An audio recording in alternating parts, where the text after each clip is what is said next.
शिक्षक अगर दूसरे राज्य से बिहार आना चाहता है, उसकी क्या सिक्योरिटी है कि आपकी यहाँ पर जो है सिक्योरिटी है, या बच्चे आ रहे हैं उनको जॉब की कोई गारंटी है? इंडस्ट्री को एजुकेशन से आप कैसे ऐड करेंगे ताकि रोजगार परक जो है एक तरह से उसको शिक्षा मिल सके? देखिए, हम लोग हब पर विश्वास नहीं करते हैं, और अगर मेरी बस चले तो हर पंचायत शिक्षा का हब होना चाहिए, क्योंकि सरकार की भी यही नीति है कि 12th तक हर पंचायत में शिक्षा देनी है पंचायत में। तो मैं एज एडिशनल चीफ सेक्रेटरी मतलब कोशिश करता हूं कि हर पंचायत शिक्षा का हब हो। कोई एक्सक्लूसिव हब्स और कोटा उस टाइप का हम लोग उस नजरिए से नहीं देखते हैं। और जब भी आप हब करते हैं तो जो स्ट्रांग और मजबूत लोग हैं वो हब पे चले जाते हैं, और जो कमजोर वर्ग के लोग हैं वो अपना पड़े रहते हैं। तो हमारी अपनी इच्छा है और हमारा यह है कि जो समाज में डिवीजन है, कमजोर और सभी तबके के लोग हैं, वो पंचायतों में जो हाई स्कूल है उनसे शिक्षा प्राप्त करें। ये बेसिक हम लोग की फिलॉसफी है और ये सरकार की भी फिलॉसफी है जी। दूसरा ये है कि उसमें गुणवत्ता शिक्षा कैसी दी जाए और उसमें कैरियर ओरिएंटेड और जॉब ओरिएंटेड शिक्षा कैसी दी जाए, ये दूसरा उसका भाग है। हम लोग का ये है कि जो न्यू एजुकेशन पॉलिसी जो कहता है कि हर जो स्टूडेंट है उसको स्किल से एम्पावर करना है,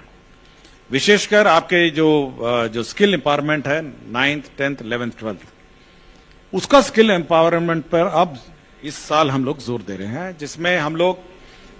निकटतम आईटीआई, निकटतम पॉलिटेक्निक और निकटतम इंजीनियरिंग कॉलेजेस को टैग करेंगे, और स्टूडेंट्स जो हमारे स्कूल्स में हैं उनको स्किल डेवलपमेंट में हम लोग ट्रेन करेंगे। तो पहला तो यही है। दूसरा, कल भी चर्चा हुई थी कि कुछ ऐसे स्टूडेंट्स जो हमारे आउटस्टैंडिंग एजुकेशनल लेवल या आउटस्टैंडिंग इंटेलिजेंस के लोग हैं, उनको हम लोग ऑनलाइन जो कॉम्पिटिटिव एग्जाम है, मेडिकल है, इंजीनियरिंग है, या अन्य जितने कोर्सेज हैं उनको ऑनलाइन एजुकेशनल व्यवस्था से हम लोग जोड़ें। लेकिन हम लोग ये चाहते हैं कि कहीं एक जगह आके सब लोग नहीं पढ़ें, बट हर पंचायत, हर प्रखंड और हर जिले में अपने अपने हब स्थापित हों। बिल्कुल, काफी महत्वपूर्ण जानकारी आप दे रहे हैं, और हम चाहेंगे भी, चूंकि एक आईआईटीएन अगर आईएएस बनता है तो उसके पास कुछ एक्स्ट्रा स्किल भी होता है, कहा भी जाता है। एक आईआईटीएन जो हैं एक साइंटिस्ट के रूप में और एक आईएएस अधिकारी के रूप में बिहार के शिक्षा विभाग के एससीएस हैं, और नए नए आपके लगातार प्रयोग हो रहे हैं। कहते भी हैं कि छोड़ो कल की बातें, कल की बात पुरानी, नए दौर में नए लिखेंगे मिलकर नई कहानी। तो ये जो उम्मीदें हैं आपसे, हम चाह रहे हैं कि अभी कुछ भी ऐसा आपको लगे जो नया प्रयोग आप करने वाले हैं शिक्षा विभाग में, क्योंकि अभी जिस प्रकार से ऑनलाइन अटेंडेंस की शुरुआत आपने की, जो ड्रॉप आउट का रेशियो आपने कम किया है, स्कूल से फरार होने वाले टीचर पर नजर है, मिड डे मील को आपने सेंट्रलाइज कर दिया है, उसमें सबसे बड़ी गड़बड़ी और घोटाला की खबरें हम लगातार कवर करते रहे हैं, मिड डे मील में भी, उसमें भी आपने एक चेन बना दिया है। एक और नई जानकारी अभी हम चाह रहे थे कि आप एक और नया प्रयोग, अभी सूत्रों के हवाले से खबर आ रही है कि आप एक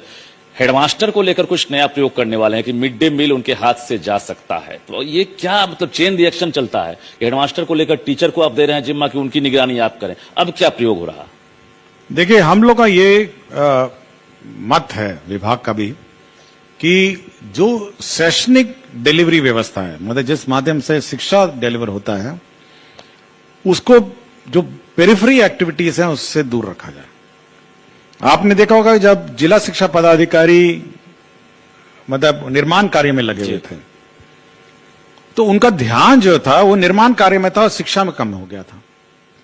बिल्डिंग बनाना, टॉयलेट बनाना, सबसे पहले तो हम लोगों ने शिक्षा पदाधिकारी को ये कहा कि आप शिक्षा में कंसंट्रेट करिए, निर्माण कार्य जो हमारा निर्माण निगम है वो करेगा। तो पहले तो हम लोगों ने चेन में हम लोगों ने शुरू किया।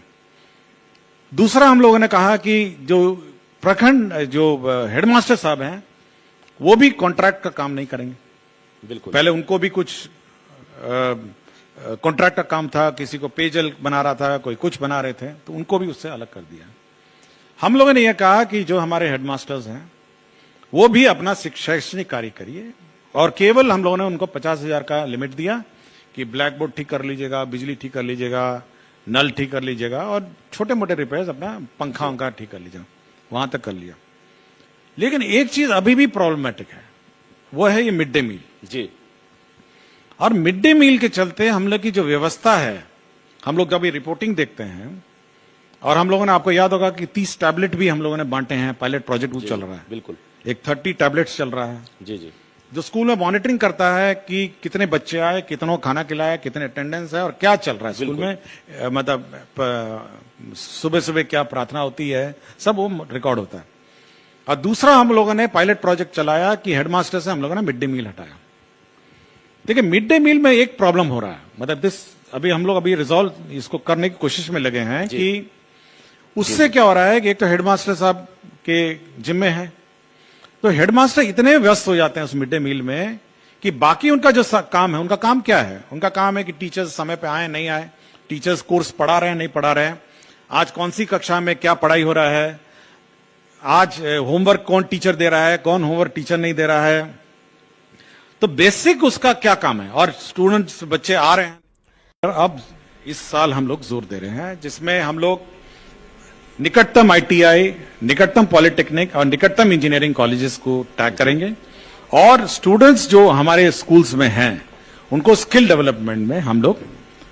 ट्रेन करेंगे। तो पहला तो यही है। दूसरा, कल भी चर्चा हुई थी कि कुछ ऐसे स्टूडेंट्स जो हमारे आउटस्टैंडिंग एजुकेशनल लेवल या आउटस्टैंडिंग इंटेलिजेंस के लोग हैं, उनको हम लोग ऑनलाइन जो कॉम्पिटिटिव एग्जाम है, मेडिकल है, इंजीनियरिंग है, या अन्य जितने कोर्सेस हैं, उनको ऑनलाइन एजुकेशनल व्यवस्था से हम लोग जोड़ें। लेकिन हम लोग ये चाहते हैं कि कहीं एक जगह आके सब लोग नहीं पढ़ें, बट हर पंचायत, हर प्रखंड और हर जिले में अपने अपने हब स्थापित हों। बिल्कुल, काफी महत्वपूर्ण जानकारी आप दे रहे हैं, और हम चाहेंगे भी, चूंकि एक आईआईटीएन अगर आईएएस बनता है तो उसके पास कुछ एक्स्ट्रा स्किल भी होता है, कहा भी जाता है। एक आईआईटीएन जो है एक साइंटिस्ट के रूप में और एक आईएएस अधिकारी के रूप में बिहार के शिक्षा विभाग के एससीएस हैं, और नए नए आपके लगातार प्रयोग हो रहे हैं। कहते भी हैं कि छोड़ो कल की बातें, कल की बात पुरानी, नए दौर में नए लिखेंगे मिलकर नई कहानी। तो ये जो उम्मीदें हैं आपसे, हम चाह रहे हैं कि अभी कुछ भी ऐसा आपको लगे जो नया प्रयोग आप करने वाले हैं शिक्षा विभाग में, क्योंकि अभी जिस प्रकार से ऑनलाइन अटेंडेंस की शुरुआत आपने की, जो ड्रॉप आउट का रेशियो आपने कम किया है, स्कूल से फरार होने वाले टीचर पर नजर है, मिड डे मील को आपने सेंट्रलाइज कर दिया है, उसमें सबसे बड़ी गड़बड़ी और घोटाला की खबरें हम लगातार कवर करते रहे हैं, मिड डे मील में भी, उसमें भी आपने एक चेन बना दिया है। एक और नई जानकारी अभी हम चाह रहे थे कि आप एक और नया प्रयोग, अभी सूत्रों के हवाले से खबर आ रही है कि आप एक हेडमास्टर को लेकर कुछ नया प्रयोग करने वाले हैं कि मिड डे मील उनके हाथ से जा सकता है। तो ये क्या मतलब चेन रिएक्शन चलता है कि हेडमास्टर को लेकर टीचर को आप दे रहे हैं जिम्मा की उनकी निगरानी आप करें, अब क्या प्रयोग हो रहा? देखिए, हम लोग का ये मत है विभाग का भी कि जो शैक्षणिक डिलीवरी व्यवस्था है, मतलब जिस माध्यम से शिक्षा डिलीवर होता है, उसको जो पेरिफेरी एक्टिविटीज हैं उससे दूर रखा जाए। आपने देखा होगा जब जिला शिक्षा पदाधिकारी मतलब निर्माण कार्य में लगे हुए थे, तो उनका ध्यान जो था वो निर्माण कार्य में था और शिक्षा में कम हो गया था। बिल्डिंग बनाना, टॉयलेट बनाना, सबसे पहले तो हम लोगों ने शिक्षा पदाधिकारी को ये कहा कि आप शिक्षा में कंसंट्रेट करिए, निर्माण कार्य जो हमारा निर्माण निगम है वो करेगा। तो पहले तो हम लोगों ने चेन में हम लोगों ने शुरू किया। दूसरा, हम लोगों ने कहा कि जो प्रखंड जो हेडमास्टर साहब हैं वो भी कॉन्ट्रैक्ट का काम नहीं करेंगे। बिल्कुल, पहले उनको भी कुछ